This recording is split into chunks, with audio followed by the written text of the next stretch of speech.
Hi everyone, my name is Alaina and I'm a contributing editor with the United Patriots Alliance. Today we have Miss Amanda Hovis from Spartanburg. Thank you, Amanda, so much for joining us today. I'm very glad to be here. Now, can you please tell the audience a little bit about yourself and how you really got involved with everything when it came to politics in South Carolina? Okay, long story, but we'll try to make it quick. So I'm a physician assistant. My husband's a surgeon, very medical related family.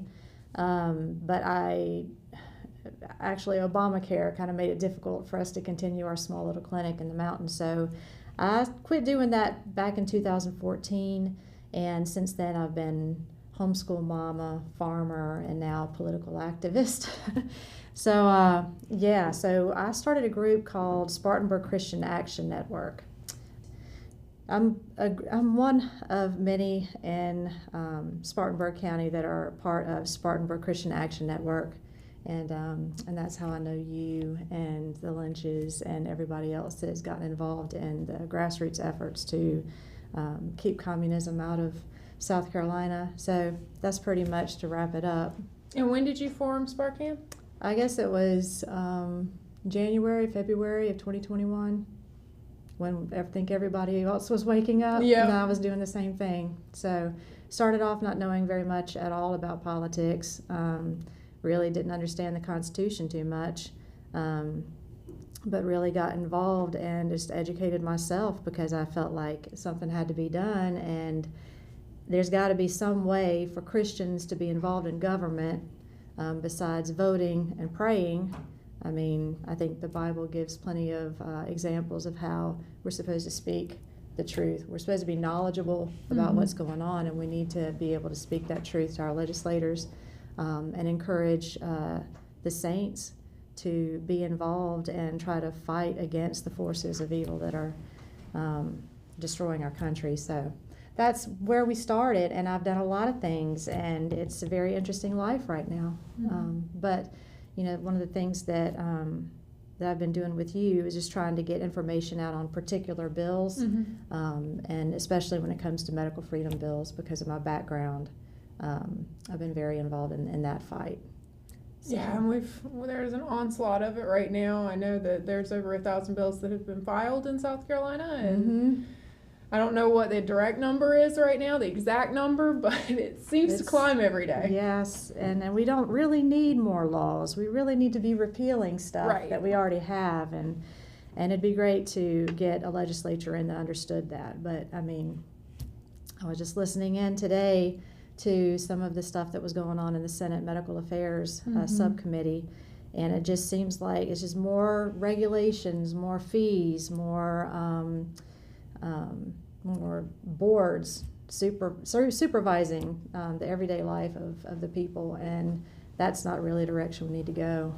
Right. So. And I know we've seen a lot in South Carolina recently over the past couple of years when it comes to school choice. Yeah. And I can't really tell where it's all coming from, but it seems to be that our South Carolina elected officials, specifically the Republicans, are pushing for universal school choice, which to me is kind of ironic with the word universal in it. And we've seen a lot of different bills that have been filed, specifically S62. Could you kind of give us a summary about S62, what's in the bill, how it started, where it's at right now? Okay. So I can say that I'm very passionate about getting the children out of public schools. I had my kids in public school for a while. Then I had them in private school for about 2 years, and then once I gave up my career as a PA, started homeschooling them, and I love homeschooling my kids, and it is a sacrifice. The problem that we have with getting money from the government in any case, in any situation, there are going to be strings attached. And there's already calls by the Democrats to make sure that there is accountability and transparency with all of these voucher scholarship bills. And although they've tried to improve some of the hot topics that have come up recently with this particular bill, such as the wellness checks. They talked about the wellness checks. I think that people figured that out. They started calling their legislators, And they scrapped that from the bill, which is great. But there is no proof that they can give us that that's not going to come back in at a later date. But there's a fight. There's a fight right now. There are people that really do want to pull their children out of the public school system, and I understand that and I applaud that. And they're struggling financially because of the economy, which that's created because they're taking a lot of taxes from us and increasing regulation and all this stuff, right? So, I can understand that situation. I would like for them to, give us a direct tax credit. That would be an answer. Is basically we don't pay as much into the system because we were wanting to privately educate our children. That's an idea. That's something that they couldn't get the Department of Education involved in. But this particular bill, S62, is an attempt to legitimize the scholarship voucher bill that passed 2 sessions ago in 2023. That particular bill was declared unconstitutional. They've already rolled it out, so they were already getting money into the hands of these scholarship recipients. They rolled it out knowing that it was unconstitutional. And I mean, that argument came up plenty of times on the Senate floor, on the House floor, that it was unconstitutional. This is the South Carolina Constitution. We have something called the Blaine Amendment, which I believe is a good provision to have in our Constitution, that public money is not going to go to fund private education or religious schools. I mean, we wouldn't be happy, right? I'm guessing you're a Christian, I'm a Christian, right? We wouldn't be happy if our funds, if our government was paying for, Muslim education, that money going to schools that teach Hinduism or whatever. So in America, we have this blessing of freedom of religion, and that blessing will get caught up with strings if we decide that we want to take that government money. So what they did is they stopped getting that money directly from the taxes, from the general fund, and now what they've decided is they're going to pick it up from the South Carolina Education Lottery. So the South Carolina Education Lottery is for post-secondary education. That's what it's for. Technical schools, colleges, universities, that kind of thing, right? So they want to take some of that money from those programs, which might make some people upset. I mean, we're talking about Hope Scholarship, Palmetto Fellows, loan repayment for military, National Guard, for historically black colleges, for teacher grants. So all of this money, I'm not going to say that I'm excited about lottery system, okay, for my own reasons, but all that money is already being used. And so what they want to do is dip into that and take some of that money and start paying for private schools. But that's not the only thing they're wanting to do, fund private schools with it. They're also, including in this particular bill, paying for services given by charter schools and public schools. So after-school programs, transportation, online public school.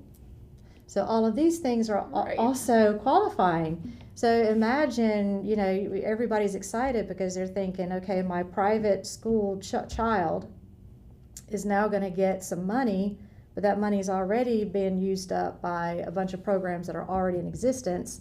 Not only that, but that money can also go to public schools.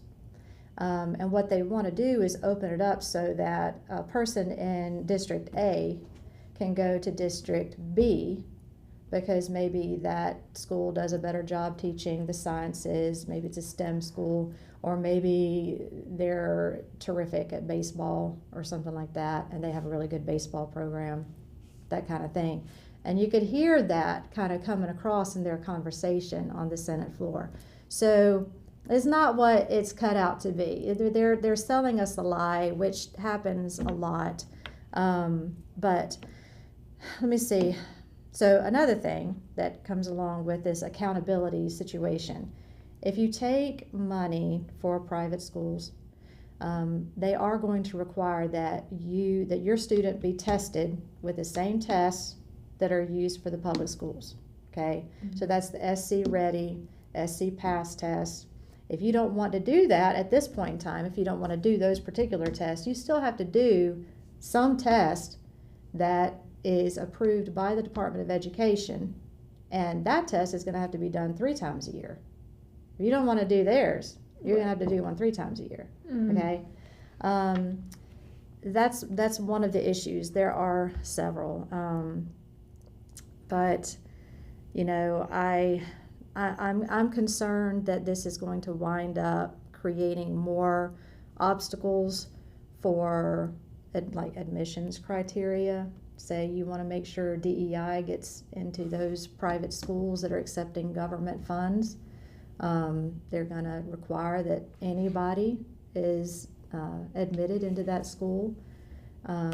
We have no idea where it could go in the future, but right now, even as it stands, it's a problem, and it does not, because this money that comes out of the scholarship program through the lottery, that money is guaranteed to these students even now, right? So you've got a Hope Scholarship student, they're expected to get a certain amount every year until they finish college. If that lottery gets underfunded for 1 year, guess where the money comes from? Where? The general fund. Oh, who saw that coming?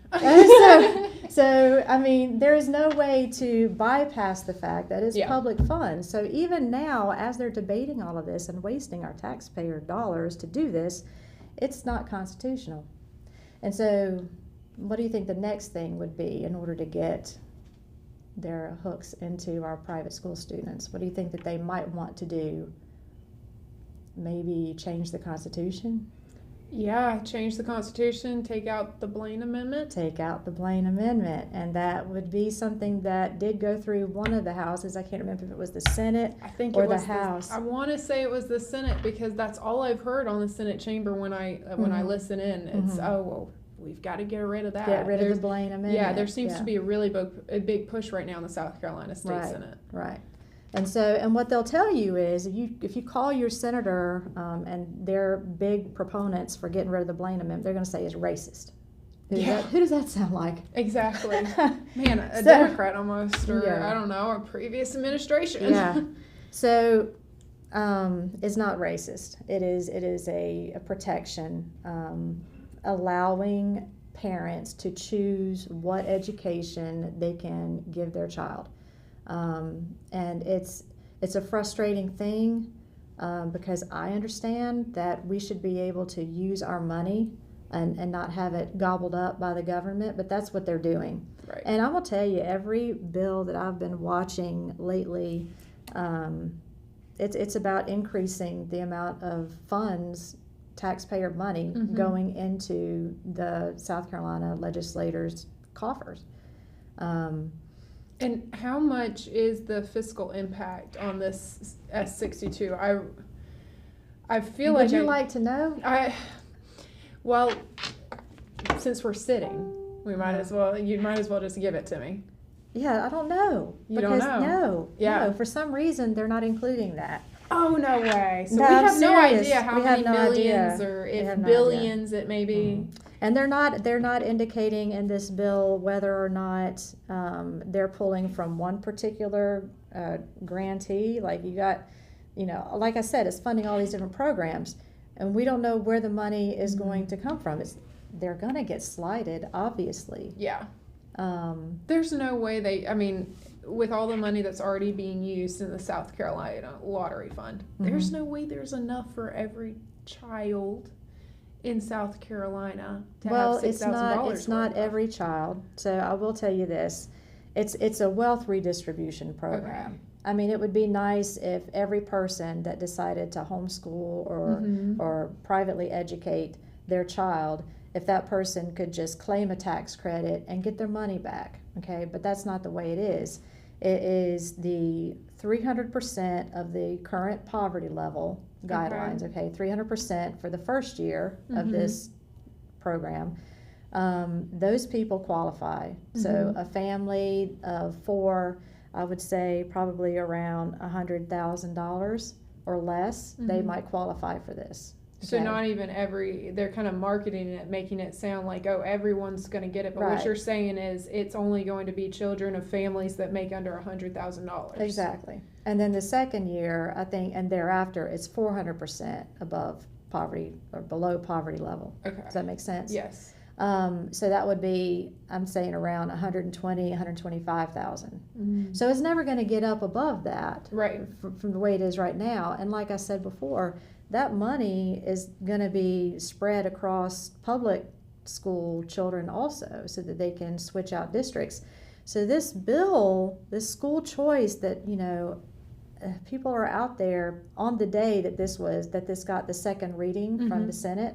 There were a lot of people out there, pushing for school choice, and I understand where they're coming from, but I would just beg you, if you care about school choice and your intent is to take them out of public education because you don't like, the equity inclusion stuff or the stuff that they're exposed to in the public libraries and the school libraries, or you don't feel like they're getting educated enough in science or math, or you just want them to be able to follow their passions and not be put in a box and educated just like everybody else. That's the reason I did it. That's the biggest reason I did it. If those are the things you care about, this is not the answer, because this is going to monopolize education. That's the intention of it. So please I would ask you to please not be fooled. Really, if you want to find out more about this bill, you can go to the Spartanburg CAN website. I've got it in the education column, spartanburgcan.com, and there's other information there, other references, resources that you can use to find out more about where the idea for school choice in this fashion, where does it actually come from? And it comes from UNESCO, United Nations, really education for every child the way that the government sees fit. So that's where we're headed if we don't start opposing this stuff and telling legislators that we want them to vote no matter how it looks, and that you and I have figured out that that's a big problem. Is that you've got bad bills with a good name, and if you've got legislators that have a conscience about it and understand the danger, they vote against that bill, then all of a sudden they're getting hate mail, and they become targeted. They become targeted by any of those or organizations specifically, that are putting money into pushing legislation like this. Yeah, NGOs, the lobbyists. Yeah, one thing that I've been seeing a lot of, and I say a lot, is if you don't know exactly what that bill is line by line as a legislator, if you have not read and you don't agree with every single line that's in there, that could be one line, then vote no. Yeah. If you haven't read it, if you've just listened from somebody, we saw that a lot with the rule changes. If you just listen to somebody and you're going to vote yes on it, that's where you need to pause, because if you have not read every single word in that bill and feel 100% confident about it, vote no. I'll do you one better. I'd say vote no to pretty much every bill that comes out this session. And the reason I say that is because these bills that get heard in the committees and make it through, they're chosen by leadership, and the leadership that we have right now at the State House is not too good. No, they are just rubber stamping. They're all about business and building government, and it's not that conservative precepts that we understand to be Republican. Right, Republican and conservative don't even feel like they mean anything anymore in South Carolina. I know. Yeah. Which is really sad. Well, thank you so much, Amanda, for educating us. This helps. Absolutely. You've educated us a lot on 62, and hopefully we'll have you back soon to cover even more on this. I've got a lot to say. Oh, I can't wait. We've got a lot to cover. Well, thank you, and thank everybody for watching. You can follow the United Patriots Alliance and also check out UnitedPatriotsAlliance.com for more information. Make sure to like, share, and comment on this video. We will be coming out with much more, so we will see you soon.